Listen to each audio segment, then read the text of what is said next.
Hey guys, just having a look at comp a minute. It looks strong on medium to higher time frames. Just looking at a potential quick scalp play. It's not quite there yet, to be honest.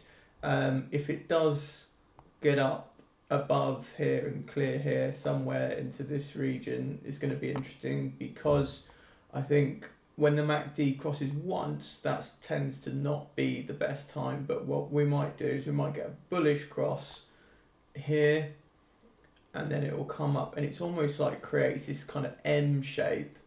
And then on this it's a bearish cross, bullish cross, and on the second bearish cross, that's a good opportunity to short for a scalp.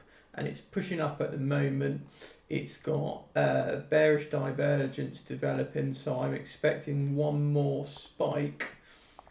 And as long as the spike gets to like 76, 77 on the RSI, something like that, whips a quick, it'd be lovely if we got like a wick up to like 720, late 720, 730s. I'm not gonna jump right in on this one. I'm already just AVAX in case things can keep going bullish, but it's worked well recently for me, spotting a few shorts this week. I've just done it quietly and had some really nice plays, so it's had a good run up today as well. Comp was up from 6 this morning my time, 10-11%, so one more push with the buyers potentially running out of steam on this leg. Looks like we might get up there in the next half an hour to an hour.